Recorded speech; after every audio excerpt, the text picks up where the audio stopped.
मंडळी नमस्कार.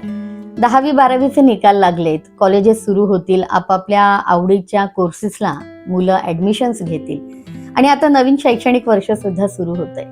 पालक म्हणून जेव्हा आम्ही पालकांशी बोलत असतो तेव्हा बरेचदा पालकांचा सूर असा असतो, काही पालकांचा सूर असा असतो की अहो त्याने 10वी पास केली, 12वी पास केली किंवा पदवीपर्यंत पोहोचला ना तरी पुरेसं आहे, भरपूर काही करून ठेवले त्याच्यासाठी किंवा तिच्यासाठी. त्यावेळेला मनात विचार येतो की अहो तुम्ही भरपूर काही करून ठेवलेलं आहे, पण ते त्याला आयुष्यभर पुरणार आहे का याची खात्री आहे का तुम्हाला? कदाचित ती नसते. का?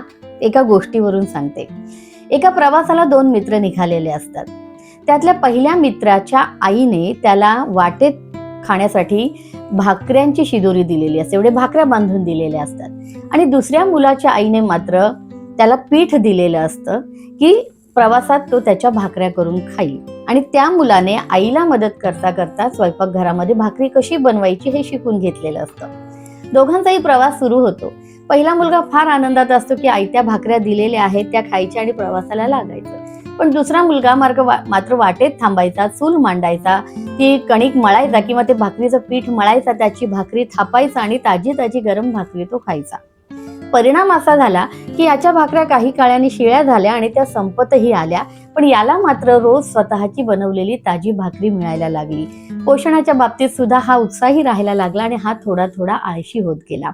काही दिवसांनी त्याची भाकरी संपली आणि त्याचा पुढचा प्रवास मात्र खडतर सुरू झाला.